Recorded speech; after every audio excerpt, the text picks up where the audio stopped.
Tamil never thought his quiet life would change. He was just an engineer from Earth, working with machines and fixing broken parts on orbiting stations. He liked peace, quiet, and building things with his hands. He never wanted fame. But all of that changed with one message. It came in the form of a glowing orb, floating outside the space station where Tamil was repairing solar panels. The orb blinked with soft colors and spoke in a calm, musical voice. "You have been chosen, Tamil, of Earth. You are invited to the Grand Unity Summit on the planet Araya. Transport arrives in 2 days." Tamil blinked. "A summit? Me? Why?" The orb didn't answer. It simply vanished, leaving Tamil staring into the stars. He told the station commander. They checked for any traps or hidden threats, but everything seemed safe. In the end, they agreed. This was an honor. Earth had been part of the Galactic Union for only 10 years. No human had ever been personally invited to a summit before. 2 days later, a sleek silver ship arrived. It didn't make a sound. It hovered above the station, opened a soft blue portal, and welcomed Tamil inside. The journey to Raya was fast. The ship moved through folded space, jumping across galaxies in seconds. When Tamil stepped out, he saw a world full of light, color, and movement. The skies shimmered in green and gold, and towers floated in the air like feathers on the wind. He was taken to the summit hall, a huge glass-like structure shaped like a star. Inside were leaders from across the galaxy, tall beings of light, creatures with wings, metal-skinned thinkers, and silent watchers with glowing eyes. Tamil felt small, but he walked straight, kept his back straight, and nodded politely. His simple brown suit looked plain among robes of shining silk and armor of crystal. But that didn't bother him. He was here to observe, learn, and return home, unseen by Tamil. 2 figures watched him from opposite balconies above the hall. One was Princess Nira of the Velari. Her skin was smooth like polished ice, glowing faintly under the lights. Her eyes were pale silver, and her hair shimmered like glass threads. She was calm, quiet, and always thinking. She looked at Tamil and said to her advisor, "That's the human." "Yes, Princess. He doesn't seem like much. Perhaps that is his strength." The advisor replied. Nira said nothing, but she watched him closely. Across the hall, Princess Raleigh of the Drenari stood with arms crossed. She was the opposite of Nira, warm colors, fire-red eyes, and hair that curled like dancing flames. Her skin had the glow of heated stone, and she wore armor lined with gold. She laughed. "That's him, the human they're all whispering about." "Yes, High Flame," her guard replied. "Some say he solved the Kandor puzzle in 2 minutes. Others say he fixed a broken star engine with only his hands. HMPH. I want to see what makes him special." She jumped down from her balcony without warning, landing lightly near the center of the hall. All eyes turned to her, but she didn't care. She walked toward Tamil with her usual bold steps. Tamil noticed the silence and turned. A tall, powerful woman was walking straight toward him, eyes burning with interest. "You must be the human," she said. He nodded. "Yes, I'm Tamil. I'm Raleigh, Princess of the Drenari Flame World. Ever heard of us?" Tamil gave a small smile. "I read about you. You make starships from living stone." She grinned. "Smart and polite. Not bad." Before Tamil could answer, a cool breeze swept across the hall. Nira stepped down gently, her gown floating like mist. She walked with slow, elegant grace. "And I am Nira of the Velari Sky Courts," she said. Her voice was soft but firm. "I also wish to greet the visitor from Earth." Tamil looked between them, unsure what to say. "It's nice to meet you both." The other delegates watched in silence. Some whispered to princesses from rival empires, showing interest in one human. That was not normal. Later that evening, Tamil stood alone on a balcony, looking at the stars above Araya. He was still confused. Why was he really here? Was it just for peace talks, or something more? He didn't notice Nira step beside him until she spoke. "You are calm," she said. "Most would be nervous." "I'm good with machines," Tamil replied. "Not with people." Nira tilted her head. "Yet both Princess Raleigh and I found you worth speaking to." That is rare. Tamil looked at her. I don't know why. Perhaps you will find out soon, Nira said, and walked away, silent as snow. Moments later, Raleigh showed up with a fruit drink in each hand. Boring talk or bothering you? She asked with a smile. She wasn't bothering me. Raleigh handed him a drink. Stick with me, Earthman. These meetings can be dull. I'll show you the fire pools tomorrow. Fire pools, you'll see. She winked and walked off. Tamil stared into the stars again. He had come here expecting a short visit, a few talks, and then home. Now two alien princesses were giving him their attention. The galaxy had noticed him, and something told him this was only the beginning. Tamil woke up early. The sky above Araya was soft purple, and the air smelled like fresh leaves and clean water. Even the wind here felt gentle, like it was alive. He stood on his balcony, looking down at the city, floating towers, glowing bridges, and plants that moved on their own. It still felt like a dream. But he knew it was real. Today was the official start of the Unity Summit. The Great Hall was full of guests again. Different alien leaders sat in circles of light, each group from a different part of the galaxy. They spoke in quiet tones, their voices echoing like music, waves, or clicks translated instantly through small orbs near their chairs. Tamil sat in the human guest section. He wasn't a leader, just an invited guest, but everyone kept glancing at him. Even beings with no eyes turned in his direction. He felt uncomfortable. Suddenly, a soft chime rang through the hall. Everyone stood up. Two wide doors opened at the far end. A gentle breeze flowed in, along with tiny glowing lights. It was the entrance of the Villari. Princess Nira walked in first, her steps silent, her dress flowing like frozen mist. Behind her were three noble guards, their bodies made of crystal and soft light. Nira's face was calm, almost cold, but her eyes searched the room slowly until they rested on Tamil. She gave a small nod. Then she walked to her seat with quiet grace. Moments later, the sound of drums echoed through the hall. The opposite doors burst open with a flash of warm red light. The Drenari had arrived. Princess Raleigh led them, her red and gold armor shining, her smile wide and full of energy. Her guards stomped in behind her, each one carrying long fire spears that burned without heat. Raleigh didn't just look at Tamil, she waved at him. Several guests turned to watch. Tamil raised his hand in return, unsure if waving was the right thing to do. The ceremony began. A tall figure of blue stone spoke in 6 voices at once, welcoming all guests. He spoke of peace, unity, and trust. But Tamil was only half listening. He felt something strange, something buzzing, far away. His hands tingled. After the speeches, the princesses moved through the crowd. Raleigh walked straight to Tamil. You look bored already, she teased. Little, Tamil admitted. Too many speeches. Then come with me. I'll show you something fun. Tamil hesitated. Now? Why not? She said with a smile. This place is full of rules and talk. You need to see the fire pools. Before he could respond, a soft voice interrupted. Perhaps he would prefer something calmer. It was Nira. She stood beside them, her hands folded, her expression unreadable. Raleigh raised an eyebrow. Here to steal him already, Ice Princess? Nira looked at Tamil.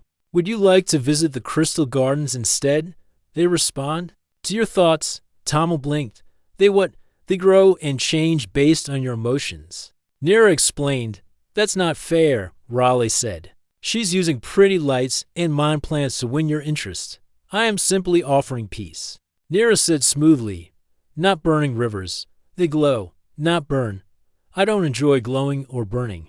Tamil said quickly, raising his hands. But I would like to learn about both. Nira and Raleigh both stared at him. Then you will come with me now, Raleigh said firmly. No.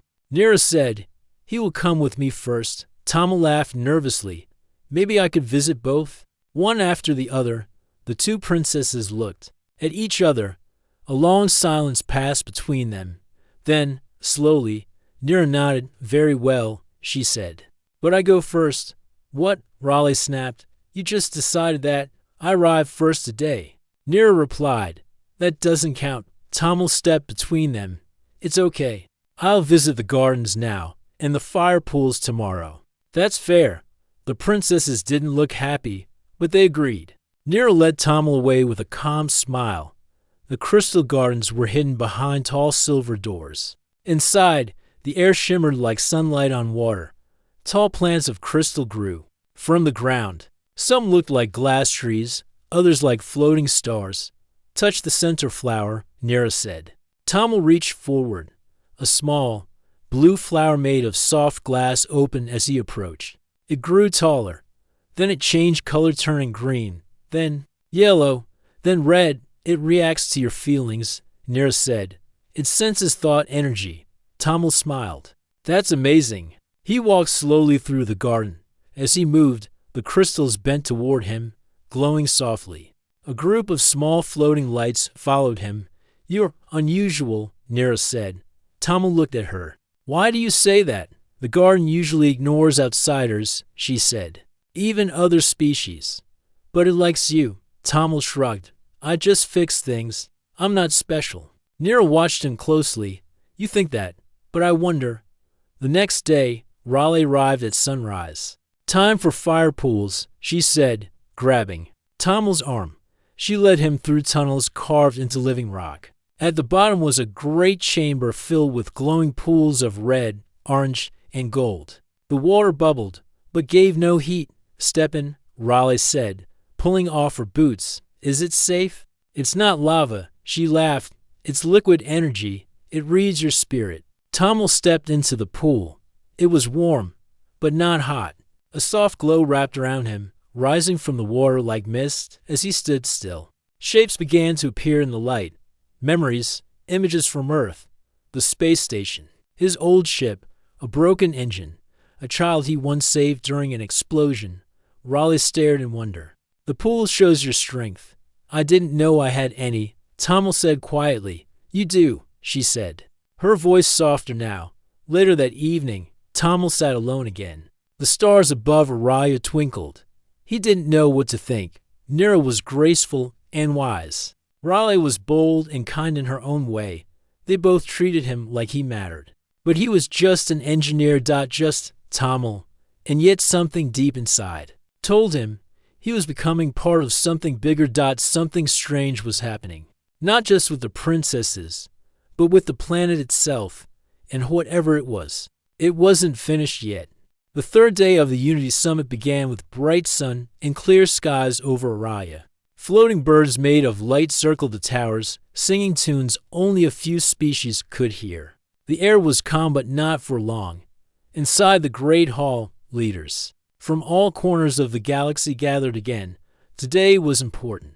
The topic was technology sharing, something that often caused tension. Some species didn't like sharing their secrets. Others feared human knowledge was moving too fast. DeMille sat quietly near the back of the human section. He wore the same simple brown suit. He didn't speak much, but he listened. Every time he leaned forward to study a blueprint or diagram, others watched him. They still didn't understand why the princesses cared so much about him. He didn't understand it either. Suddenly, the lights in the hall flickered. Then they went out completely. Whispers filled the air. Machines buzzed. A few guards moved closer to their leaders. Then came a sound sharp and high, like glass breaking. A large screen near the center exploded. Sparks flew. The floor beneath it cracked open, and smoke filled the air from the hole. A strange figure rose.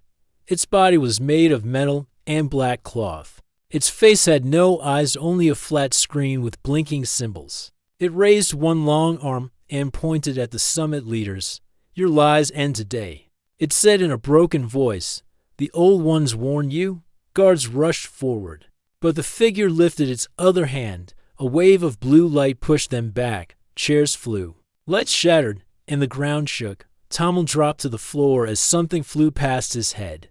Princess Raleigh jumped from her seat, drawing her twin flame blades. She leapt toward the attacker with fire in her steps. Coward, face someone who fights back.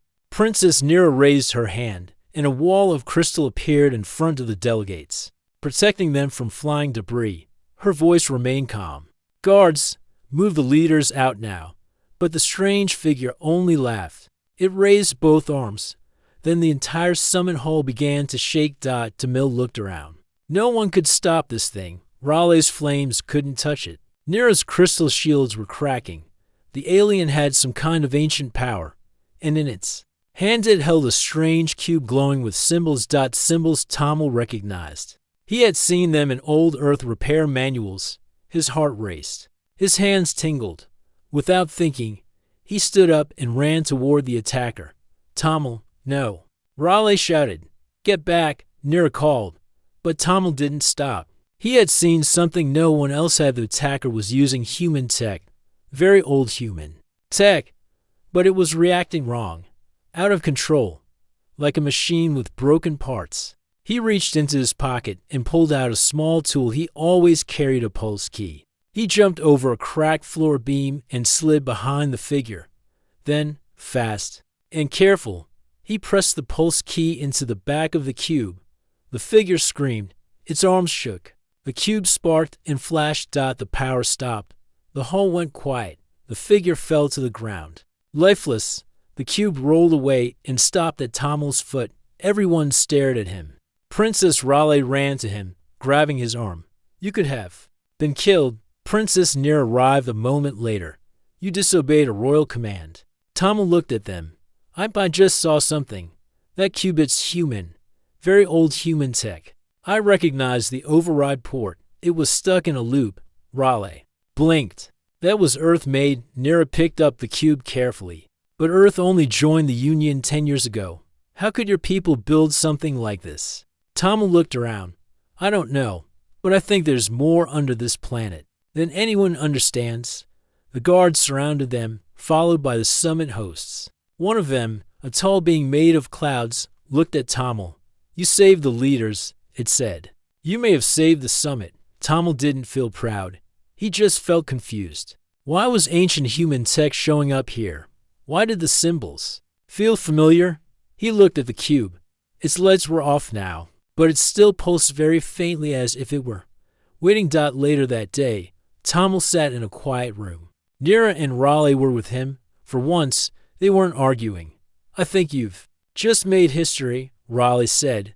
You fixed what neither of us could fight, Nira added. Tamil sighed. I didn't fix it.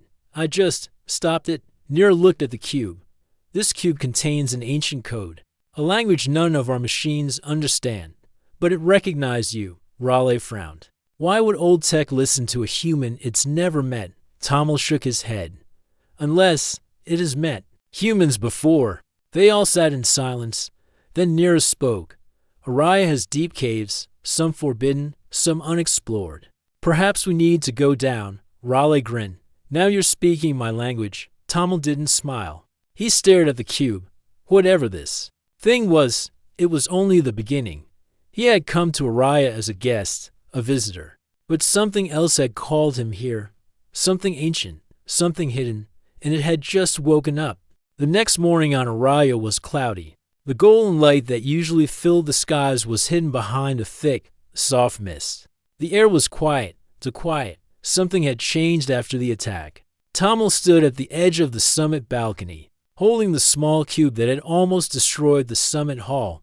It no longer glowed, but he could still feel a soft hum, as if the device was breathing slowly. He turned it over in his hands. Strange lines ran across the surface. He didn't understand all of them, but a few symbols matched old designs he'd seen on Earth. Blueprints from the early space age.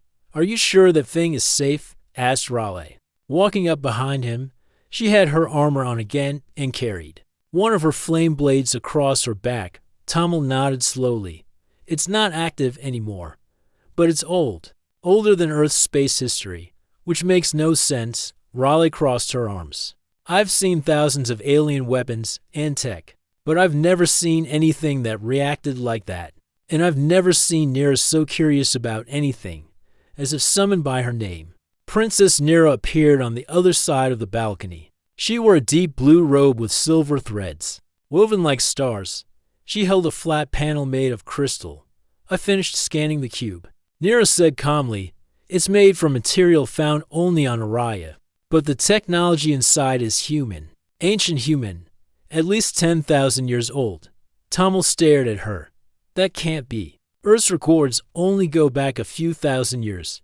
Before that, we didn't even have space flight. Nira raised one eyebrow. Perhaps your people forgot something. Raleigh looked between them, or someone doesn't want humans to remember. Later that day, the three of them entered the lower levels of Araya. The summit hall floated above the surface, but deep underground were old chambers no one used anymore. Tunnels and vaults from the time before Araya became a summit world. A guide led them down, a silent being made of vines and stone. It moved slowly, carrying a light that hovered above its shoulder dot as they walked. The air grew colder. The walls changed from smooth metal to rough stone. Symbols carved in the rock began to appear, some glowing, some faded. Then they came to a door. Tommel stepped forward. The door was circular and covered in symbols. He touched one. It flashed dot, then the door opened dot. No one said a word. Inside was a large chamber with machines lining the walls. Most were broken, rusted, or covered in dust, but in the center was a raised platform. On it stood a tall figure made of metal and glass, not alive, but not fully dead either. Its face looked human. Its body was smooth and silver, like a statue, but its hands were open, as if waiting. Tommel walked closer. This is a human android. A what? Raleigh asked. Old Earth design, Tommel explained. Used in deep space travel. But this one, it's too advanced. We never made machines this perfect. Nira studied the platform. There are words here, not in Velari or Jernari, but in your language. Tommel bent down. He brushed away the dust and read the faded text. Project Terra, Seed of Return, Human Legacy. Do not awaken until called. He read it again slowly. What does it mean? Raleigh asked. Tommel stood up. It means humans were here, long before Earth knew. About other worlds, this isn't just a summit planet. Araya was once part of the human mission, a very old one. Nira spoke softly. Perhaps your people didn't begin their journey in your time. Perhaps they returned to Earth after something happened and forgot who they were. Tommel turned to the android. If this thing can be activated, maybe it has answers. He reached into his pocket and pulled out the cube dot. It lit up, just slightly. Then the android's chest glowed. A soft humming filled the chamber. The android's eyes flickered to life. Pale white lights behind smooth glass. Air of Terra detected, it said in a low voice. Tommel froze. What did it say? The android turned its head, slowly. Carefully, you carry the seed. You carry the name. You are the blood that left the stars and came back too soon. Raleigh stepped back. What does that mean? Humans were once the builders of paths, the makers of peace. But war ended them. Only a few ships survived. One returned to Earth. You're from that line. Tommel felt.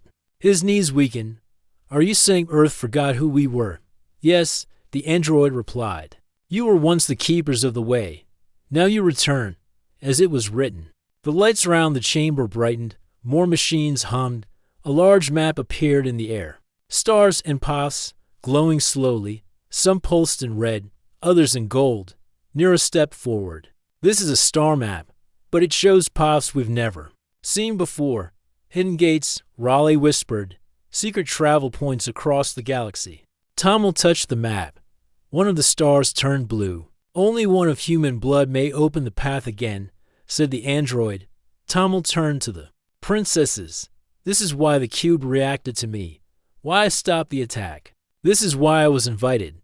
Not because I'm smart, but because something deep inside this planet recognized me. Nira nodded slowly. Then the summit was only the beginning. Raleigh narrowed her eyes. And if others find out what's here, they'll fight for it. Tommel looked back at the map. We can't let that happen. For a moment, none of them spoke. Then Tommel said something he never thought he'd say. We have to protect Araya. Not for humans. Not for any one world, but for everyone. The news of Tommel's discoveries spread quickly through the halls of Araya. The ancient human technology and the star map hidden beneath the planet stirred excitement and fear. Leaders gathered in urgent meetings. The Velari saw it as a chance to strengthen their empire, while the Drenari wanted to claim the secrets to protect their people. Old rivalries flared. Tamil stood between the two princesses. Feeling the weight of their silent demands, he was no longer just a guest or an engineer. He had become a symbol, a bridge between worlds. In the Grand Council chamber, a large hologram of Araya's underground chambers floated in the center. Velari and Drenari leaders argued on opposite sides. "We must control the ruins," said a Velari elder with a voice like ice. "The power here could secure our future for centuries." Raleigh's eyes flashed. "And what if your control leads to war? The Drenari protect this planet. We will not let your cold ambition destroy peace." Nira stepped forward. "The ruins belong to no one faction. They are the heritage of many." A Drenari commander scowled. "Heritage? You speak as if humans matter here. They are strangers." Tamil raised his voice. "Humans might be strangers now, but they were here long before us all. This technology could help everyone." The room fell silent. Outside the council chamber, tensions grew. Some Velari soldiers began fortifying their positions near the ruins. Drenari fire guards patrolled fiercely. The once peaceful planet felt like a battlefield waiting to erupt. Tamil walked through the city, feeling eyes on him everywhere. He wasn't used to this. He wanted only to fix machines and live quietly. But now, everyone looked to him. That night, Tamil met with Nira and Raleigh in a quiet garden filled with glowing plants. "We must find a way to stop this," Tamil said. "The fighting will only bring ruin." Nira nodded. "I agree. We need to unite our people," Raleigh added. "But how? They see each other as enemies." Tamil thought hard. "Maybe we don't need to fight for control. Maybe we should share." Nira looked doubtful. "That idea will be hard to sell." Raleigh smiled softly. "But it is the only way." The next day, Tamil stood before a crowd of leaders and soldiers. He spoke clearly, without hesitation. "This planet's secrets belong to all who call this galaxy home. The power here is not a weapon to fight over. It is a gift to protect and build peace." Some leaders nodded, others whispered, but many eyes held down. Suddenly, an explosion shook the hall. Outside, alarms blared. The rival guards had clashed near the ruins. Tamil's heart pounded. Rushing outside, Tamil saw fires burning and soldiers shouting. Princess Nira stood beside him, her crystal staff glowing. Raleigh ran toward them, flames dancing around her hands. Together, they moved between the groups, trying to calm the anger. "Enough!" Nira's voice rang out. "This fighting must stop now." Raleigh added, "We are stronger united." Tamil took a deep breath. "We can build something better if we choose peace." Slowly, the soldiers lowered their weapons. Days passed. Leaders worked on plans to share knowledge and protect the ruins together. Tamil helped design new machines to guard the chambers, combining Velari crystal and Drenari fire energy. Nira and Raleigh spoke often, once rivals, but now partners for peace. Tamil smiled as he watched them. He knew the path ahead would be difficult, but for the first time, he felt hope. The calm after the storm was fragile. The leaders of Velari and Drenari had agreed to meet for peace talks. Tamil stood between Princess Nira and Princess Raleigh, both ready to lead their people toward a new future. But deep inside, tension still simmered. The summit hall was filled with hopeful faces and watchful eyes. Everyone waited to see if peace would last. Tamil looked at Nira. Her silver eyes were steady, but he could sense her doubt. Then he turned to Raleigh, whose fiery gaze burned with fierce determination. "This is the moment," Tamil said quietly. "We must decide if we will fight for power or build together." Nira nodded. "Our peoples have suffered too much. It is time for a new path." Raleigh smiled, but her voice was firm. "We must prove our trust by acting, not just speaking." Suddenly, the doors opened. A Velari commander stepped inside with a guarded expression. "We have news," he said. "A secret group opposes this peace. They plan to sabotage the ruins and restart the conflict."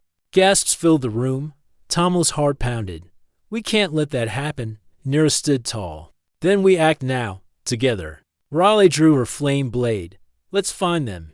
The three led a small team deep into Araya's underground tunnels. The air grew colder and heavier with each step. Finally, they found a hidden chamber filled with strange machines and weapons. Symbols of both Velari and Drenari had been painted over ancient human markings. "This is the work of those who want war," Tamil said. Nira examined the machines. "They plan to use the ruins' power to start a fight we cannot control." Raleigh's voice was sharp. "We must stop them now." They set traps, disarmed devices, and fought their way through shadowy corridors. At one point, a group of masked fighters attacked. Tamil stood firm. Using quick thinking, he hacked one device trying to explode, turning it into a bright signal that blinded their enemies. Nira's crystal guards formed shields to block attacks, while Raleigh's flames forced the enemies back. Together, they pushed forward. Finally, they reached a chamber where the leader of the saboteurs waited. He was a tall man, neither Velari nor Drenari, but a human, older, with hard eyes and scars. "Why do you protect these aliens?" he asked Tamil. Tamil met his gaze. "Because peace is worth more than war," the man sneered. "Humans have forgotten their place. You are a tool for their game." "No," Tamil said firmly. "I choose to be more." The saboteur raised a weapon, but before he could fire, Nira and Raleigh moved together, stopping him with power and grace. Back at the summit, the leaders heard the news. The saboteurs were caught. The peace talks could continue. Tamil, Nira, and Raleigh stood side by side, ready for whatever came next. Later, the princesses spoke privately. Nira looked at Tamil. "You've changed everything." Raleigh smiled warmly. "We must choose what matters most." Tamil nodded. Peace, unity, and hope together.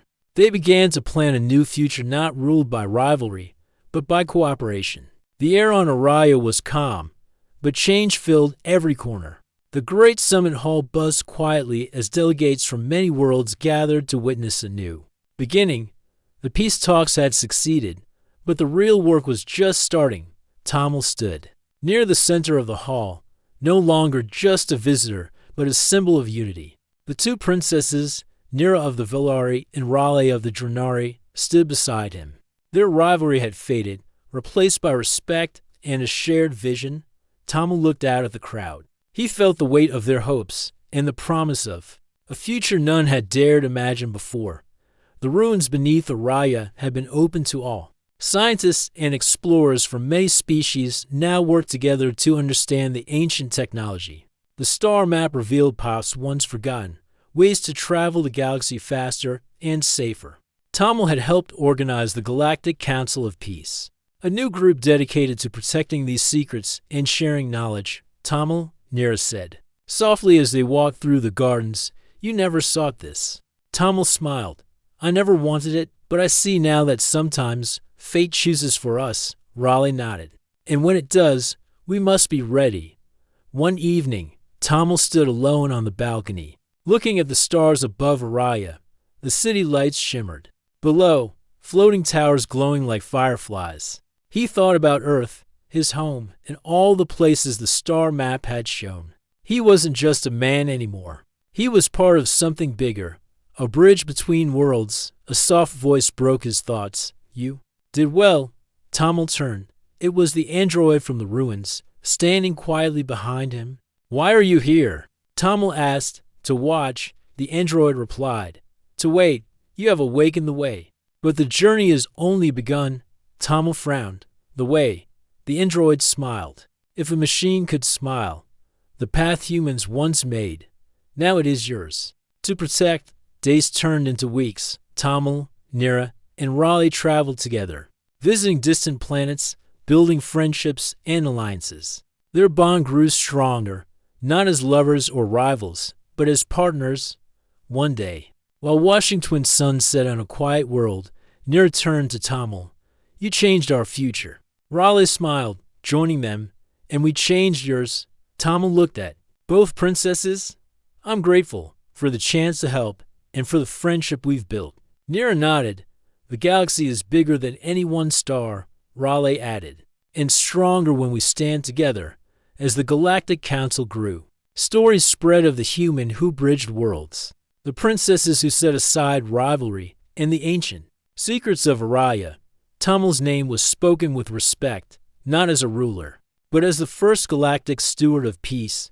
He did not wear a crown or lead armies. Instead, he worked quietly, helping others, solving problems, and reminding all that unity was the greatest strength. One night, as Tamil looked at the stars, he felt the soft hum of the cube.